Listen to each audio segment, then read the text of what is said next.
Hello there, fellow NPCs. I am Carbon Scythe, and today we're going to continue playing the ladder. I don't know if we're getting close to Ashen's chapter here, but we have been running through the Ermengarde mansion, running through every bloody room there is in here, only to end up in the foyer where Luke Wright, the scumbag, is. Now, just how involved is he in all of this? I am very excited to find out what his role in all this entire thing is. So, with that said, let's go. Had I known there would be a party in my own home tonight, I would have opened a bloody bottle or two. This was supposed to be voiced, but this I'm recording this just after I finished off the last episode. People these days, in my own home, can you believe it? I feel so left out. A chill seeps into every vein in my body. All of a sudden, every ache, every pain returns to me tenfold, and my knees threaten to buckle at the sound of his voice. Though it appears friendly, I know it is anything but. One does not spend investigating a man like him for over a year and holding a grudge against him for more without knowing everything about him. His quirks, his habits, I'm familiar with all of them. And right now, Luke fucking Wright is beyond pissed. Shifting my gaze upwards is nearly too painful, knowing the danger. Not to me, but to those who have been lured in here by the curse. You fucking ass. I expected you to be angry or something like that, but I did not expect you to pull a gun on them right away. The handgun catches my eye first, next to a smarmy smile on his face while he holds my collar and Isabella at gunpoint. It's sight enough to lodge a painful thorn up my throat. I've been too complacent, to focus on other things that I've completely set aside the fact that scumbag will not be too pleased to see us here without knowing our reasons. But even with those good intentions, curses and ghostly apparitions aside, we're still trespassing in his home. The question is, if he's even aware that the whole of his household has somehow disappeared and he might be the only one here. Likely not. Fuck. Even with the people he knows amongst the crowd, there's a significant effort in him not to simply shoot everyone in sight. And really, Lily, even you. Sir, this isn't what you're thinking. Something's going on in this mansion. Well, obviously, why else would people be trespassing in my home? What's your excuse? Checking back if your clients are doing okay? Is that it? Is this what this is? Oh, we're doing good, by the way. Sir, please. Oh, please what? We need to get out of this place. You need to leave. Not a good enough excuse, darling. You people are the ones who need to get out of my sight. Don't worry, I might consider pressing lighter charges for the woman. Woo! Can't say the same for feathers here, though. But really now? I swear, people need to stop breaking into my house! This is how you want to start the week. Why don't we just go with a bloody massacre if we want to surprise people in their homes, huh? Casually, he waves the handgun at them as if it's just a mere toy and his words are no threat. The safety off on his, nothing stopping him from pushing through with his words.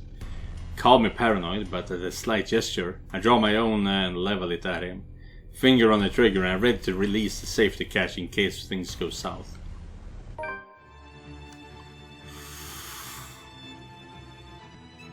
He is quick to train his own on me. He's quick to train his own on me though, and just like that we're at a standstill. What does the journal have to say about this? Ooh, that's a nice picture. After a long desperate run in search of a way out, the house calmed down for some reason. An exit was finally in sight. Waiting on the other side, however, is Luke fucking Wright. Now, Feathers. Manners. You're in no position to be pointing that gun at people. Why don't you put yours down first, and then we'll talk about manners. Oh, he talks back. The gall! You know, your kind pisses me off so much. What kind is it this time? It's not the black people. Is it Asians? Is it poor people? Is it police officers? Detectives? Shooting him right now will be so worth it. With the way he stares at me like I'm a damn pest. Now this isn't what I've come here for. I'm not a murderer. As much as I loathe him, I'm not the kind who will kill people in cold blood for my own gain or amusement. The law will bring him what he deserves one of these days. At the moment, however, we're all in the same boat with the curse, and he needs to understand that. The longer we stand here, the more time we're wasting and losing, something we don't have much of. But how can I convince him? This scum is so full of himself, prefers to hear the sound of his own voice more than those of the people around him, no matter how much sense they make. I wonder, would he be more willing to listen if Rebecca was with us here? That would be interesting. Probably only way I can make him listen is if I beg. No way in hell that's happening. Maybe I should eliminate the immediate danger first and disarm him. You know he's a trained murderer, essentially. Beg him to listen. I think that's the only right call. We say there's no way in hell I would beg. But at the same time, that is by far the most safe option. Let's just save here, actually. Yeah, it's saved. Good. And beg him to listen. My life's not the only one at risk here, however. There's Isabella. McCullough's in here as well. We're all unknown victims to this fucking curse. I'm in no position to pick who to save and who I should simply let die. I suppose my pride can take a few hits and I can set aside my beef with this asshole. Taking a deep breath, slowly, I lower my pistol. Though still on the edge and at the ready, in case he does something, I do my best to assume a less aggressive stance. Listen, right. I need you to... Swallow your pride. There are more important things, no matter how much you hate his guts. You broke into my house, and somehow, you expect me to listen like a good little boy. Are you a bit touched in the head, Feathers? I'm not the one breaking laws here. I love that expression. Are you touched in the head? In Swedish we have, are you stupid in the head? Är du dum i huvudet?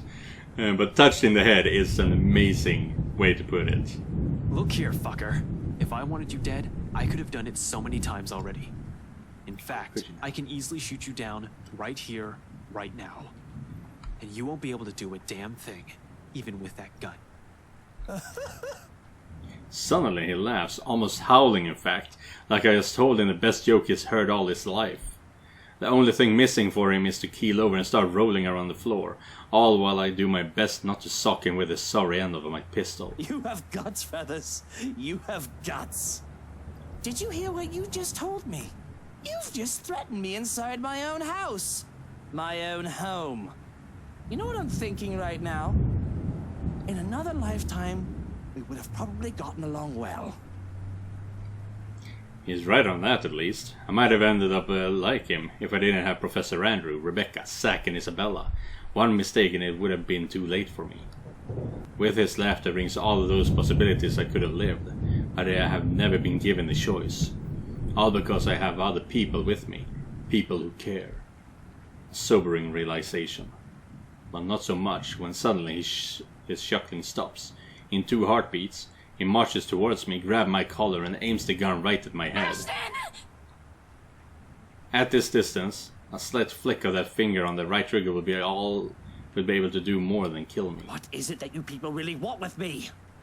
This is the 3rd time this week, and I'm really getting weary of this little game. Did the NCA send you to apprehend me, or has somebody paid you off to kill me? Which one is it, Feathers? Mind you, my arm's getting tired. Better answer quick if you don't want to beat the business end of this gun. I keep my eyes trained on him, in spite of the huge threat he poses right now, because if there's anything people like him, like us, prefer, it's honesty. You don't give that impression without keeping a solid eye contact. I'm not with NCA. I'm just here to help. There's something else in this house, and we're all in danger. You have to believe me, right? You need to let us go. You need to get out of here before it's too late. If you want to keep your sorry ass alive, you'll listen to people with more brain cells than you. Why, you insolent! His finger moves, but I am prepared. My hand ready to reach up, disarm him, and knock him out. If I have to drag him out of this place unconscious to keep him from suffering the fates of every other person that has died from this curse, so be it. However, before either of us can fire a shot to tackle the other to the ground, another voice echoes throughout the foyer. A small little thing compared to the storm raging outside. It rings above it, nevertheless causing all of us to stop and turn. Ah, no! Ah! I thought it could be the ghost or Hana, but I did not expect it would be the ghost with Hana! No! At the top of the staircase, Hana Wright stands. To make matters worse, there are things behind her. Menacing, a rotting hand wrapped firmly around her neck. She looks like death. Pale and shaky, eyes red with tears, we nearly don't hear her as she pleads. Help me. Please. Outside, another streak of lightning flash and a clap of thunder ripples across the sky. In death's grip, as if this whole thing can get any more foobar than it already is. Foobar, fucked up beyond any repair. As if this whole thing can get any more foobar than it already is, it said there in the text as well.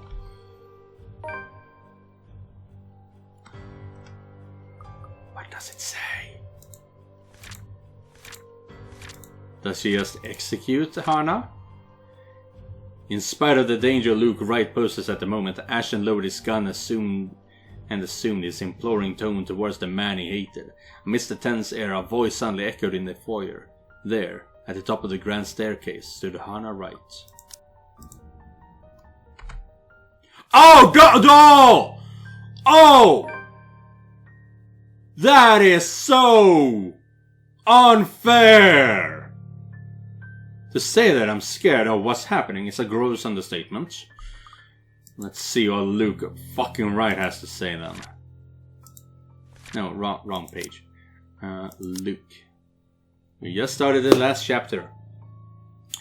August 2nd, Leo, 31 years old. Height, 5'8", shorty. Occupation, President and CEO, British, atheist, and raised Anglican. High school dropout, privately tutored. Bread pudding, dogs, wine and absinthe. Piano playing, daffodils, money, women and power.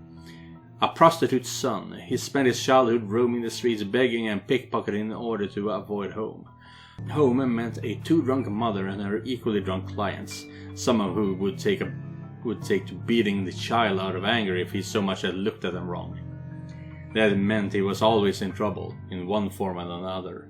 Nothing was done to correct it until, in a sober moment, his mother found out about the abuse and promised to take better care of her son.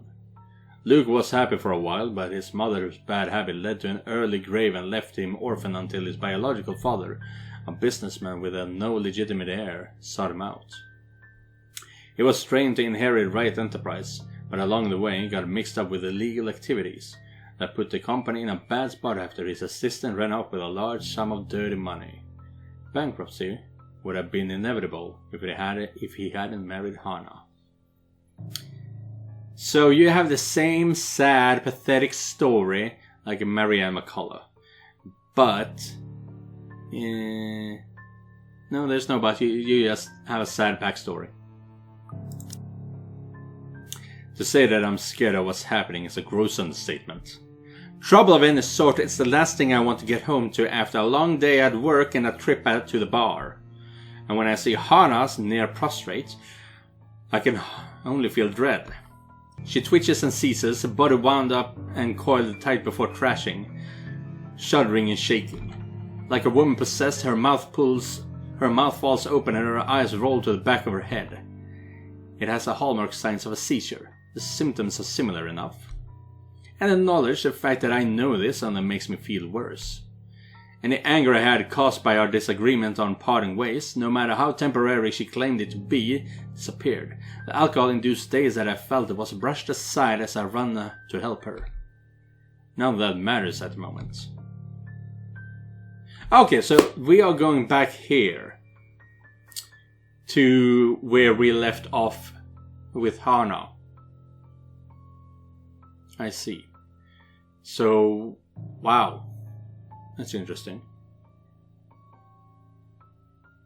That means he starts off very differently from everyone else. Because where he starts off is very much dependent on how his relationship with, well, Rebecca, Marianne, and Hana, those people's relationships are with him. But to hold her close is all I can do while she thrashes about. I know this is wrong, that I'm not supposed to hold her down, yet I do it out of instinct, reflex even. I'm terrified of hurting her, but I see no other way to keep Hana from hurting herself. It takes a lot to keep myself from running off to get help when she needs me here. And it takes everything I have to keep myself intact. When she says my name, I realize that the seizures have stopped, but that doesn't make the dread go away. Please. What happened here? Who did this to you? I don't know. I'm so sorry. The sight of her tear-streaked face is enough to twist the knife in. It does not help that I'm as lost as she is right now. And all I can say is... Shh, it's alright. You're safe now, Hana. You're safe now. October 29th, 2 days earlier. It takes a bit to go through the house with my inebriated self. That's even made worse by the fact that I had to carry a nearly unconscious person as well. I was about to give up too, until Schröcken shows up to lighten the load. Schröcken. It's difficult to say. He quietly takes her from me without questioning and brings her up to the bedroom. And me? Well, I couldn't bring myself to follow. Not right now. Not while I'm drunk and rattled by what had transpired. It's a miracle I was able to help at all. So here I am, sulking in a pearly chair with a glass of wine in hand. I can't even remember what particular vintage it is, and I practically did not care right now. Because when you're already drunk and still have problems, even more alcohol should help. Even more alcohol should help. Of course, the better shoot. Oh no, I cannot do this voice because he's not always going to be drunk. Of course, about the shoes is now to appear and be unhelpful. You know what actually solves all problems? Death. But it is not recommended. Jeez, I heard that the Germans have a dry sense of humor. And a dark sense of humor at that too. But that is not what it's supposed to be like. Alcohol isn't a true solution either. It's worked well enough for me. I'd like to believe that I get my best ideas while I'm thoroughly hammered. Not everyone might agree, but they can't really do anything about it, can they? With a fuck ton of money comes great power. Sometimes responsibility. And with that responsibility comes a lot of reasons to get drunk. Of course, I can just tell responsibility to sod off if I was feeling reckless. And Christ, I must be really drunk if I'm thinking in circles. I just need something to focus on and I should be fine. How is she? Is she alright? Is she alright? If panic crept into my voice at the question, I don't let it show. It would be a show of weakness to be so frazzled, to show so much concern over a woman who is going to put me aside. People like him who work for me, I trust with business but not with myself. Never with that. Only Hana has come so close. Only she has truly seen the man beneath the facade. Only her actions wound me so. Sleeping. Aside from a few bumps and bruises, she seems to be fine. A maid is watching over her for now. It is best not to leave her alone. But, if I may ask, what happened? I was in the gardens when I heard screaming. Did you... No, it wasn't me. I'm quick to be on the defensive. I may be capable of a lot of horrible things, but I would never harm her, of all people, no matter how angry I might become. I would never lay a hand on her to hurt her. I didn't do anything. I wouldn't do anything like that. I don't even have a reason to. You don't consider her wanting to be a part as reason? It is it. Well, it is. I don't want to talk about it right now. But what happens was I got home. She was seasoned in the kitchens. Is she ill? Not that kind of doctor. But I've already scheduled your physician for a house call tomorrow morning. We'll still have to monitor her as soon as she wakes up and... Oh god, things are coming back to me. I need a drink. Really? You're still drinking? Why, yes, it seems to be the bloody best time to be drinking. I'm allowed, aren't I?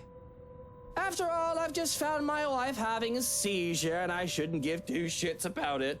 Not when she's about to leave me. But I do. Goodness, I do. How tastes a famous multi-dimensional wine? What the fuck does that mean? Multi-dimensional. A big generous gulp just makes it so that the taste of cherries, raspberries and strawberries wash over my tongue. A thing too sweet considering its deceptively earthy aroma. A wellness vineyard. Seasoned red isn't really something to scoff at. I've had many good memories with this particular drink. This particular bottle, in fact, was a gift. It serves the purpose Lady Blarenot had given it to me for, to forget. All the same, whether I took this bottle or a Pinot Noir, it is just a means to an end. I will probably have to finish the whole bottle to get drunker than I already am. But no, she doesn't need to be taken care of. If she wants her time apart, she'll have it. It'll break my heart just to let her go, but she deserves this much, doesn't she? We both deserve this much. She's had her uses. She's done a lot for me in the 7 years we've been together.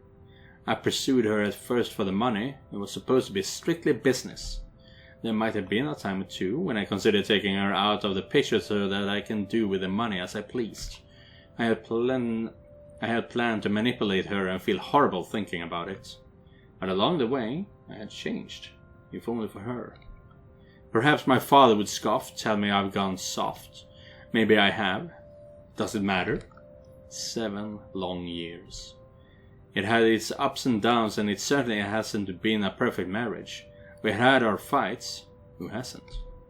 But those small moments where we could just laugh and be our happy selves were always magical. They made all these years worth it, and I had seen many more years to come. So where did I go wrong? I've loved only 2 women in my life.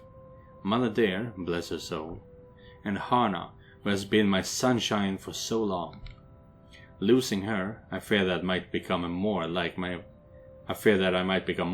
father.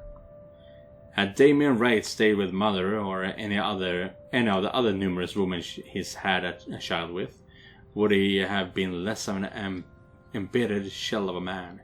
Holy crap, this sentence in Luke's chapter is difficult to read. It's very interesting because I had just gotten into the rhythm of Ashton's way of talking, and now that we are going through Luke's way of talking, I am at a loss again. It's not the same. The sentences are not built the same, which is why I stutter and read the wrong things all the time. Would having a darling love in his life made him a better person? Perhaps it is bias of me to doubt so. I don't think I can ever see the old man in a favorable light. I'm just surprised that you're not afraid. She might be leaving with delicate information. Oh, she might know something. But if she hasn't done anything with the knowledge for this long, I don't think she would do anything now. If she had even an inkling of what I've done, what I'm capable of, she'll know it's not a good idea. Hana's a smart woman. Smart, kind, hardworking, generous, loyal. I can go on and wax poetic about her if I had any talent with this stuff. Why don't you sit down and have a drink with me? Don't worry, it's not poisoned or anything. Lonely? Oh, I suppose there's no harm.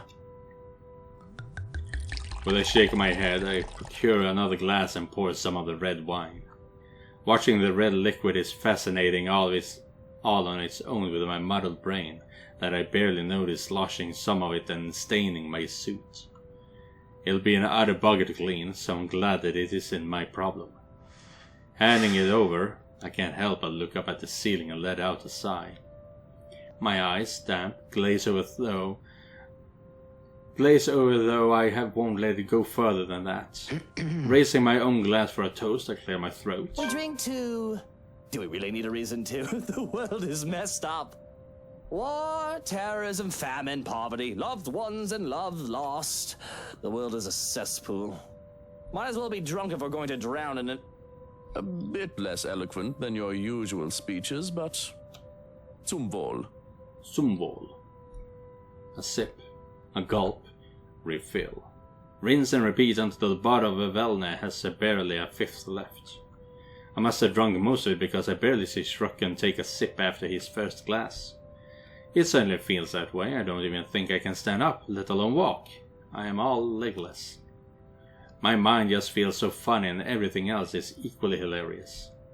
Bloody hell, I think I can make out the faces of a bald man on the wallpapers. With the butler also standing up, he looks like a skyscraper from where I'm seated. A bald man? Jesus Christ, I have Sasquatch as a butler. I have a great alcohol tolerance, so this, seeing how I'm giggling wrecked right now, is, I assume, really bad. If there is any sober part left to me, I'll probably shrivel up and die just thinking of the hangover that'll come in the morning. But I can't help but get distracted at the sight of moonlight peeking through the curtains, shiny and shimmering and absolutely splendid. Even if the night brought calm, it is the moon that always enamored me so. It is a second sun, but just as beautiful as my sunshine. I want to go out and look at the moon. Mommy, I can't feel my legs. I can't feel my legs. Mutter, I am not. Don't tell me I have to carry you upstairs to bed. You know, Hana, she told that photo man that I was a trying husband. I can't even. The nerve of them, right? He goes and takes her out shopping, and they give me lip service in return. I bet they were talking shite while they were in the store spending my money. Am I a trying husband, Joe? I wouldn't know. You're not my husband, are you? But you are a trying Dummkopf when you are this drunk. I didn't even do nothing. I did my best to behave decent. Whiskey and Mint are just good friends, that's all. And that Rochelle woman's baby isn't mine. I swear, I couldn't love any other woman than Hana. Are you protecting yourself or are you telling the truth here? Hana must be so tired. I'm a brat, aren't I? She said as such. I don't want Hana to leave me, Joe. Oh God, she's the love of my life, you know? I'm a shy human being without her. I should... Flowers. Lots and lots of flowers. All of the flowers. Enough to make the Queen's Gardens look like a fucking dumpster fire in comparison. Wow.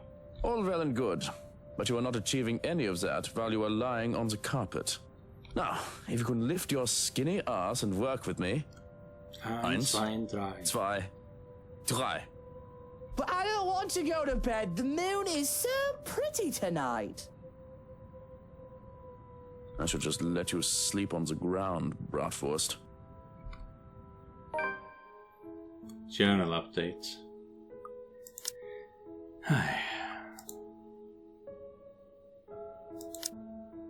Alright, 31 days in October. So 3 days ago.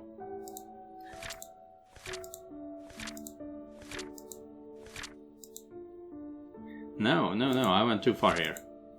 Where was the... Ah, crap, I missed it. Where is it? So this is... clicking on the cry of a woman from... This is where we started. So it should be here. Ah, here it is. Yes, this bottle. Luke left Hana in Johan's care after the incident at the kitchen. Pissed off at the recent events and a possible divorce looming at the horizon, he dedicated the rest of his day to getting hammered, stopping only after his butler intervened. Tomorrow and tomorrow and tomorrow creeps in this petty face from day to day. A young Luca writes a reading poetry. Come on, Mummy, wake up. I want to be in that play. Theater. Mummy, wake up. You promised that you'd help me practice my lines today. The auditions are tomorrow, so I have to practice. The last syllables of recorded time, and all our yesterdays have lighted fools. The way to Dusty. Mummy, are you... I choke back a scream and wake up in cold sweat. But that is the end of today's episode. We will find out just how bad Luke fucking Wright is in the episodes to come forward after this. If you want to see how that all turns out, you have to come back in the future. And remember, just because you're not the main character, it doesn't mean you're not important. Goodbye, everyone.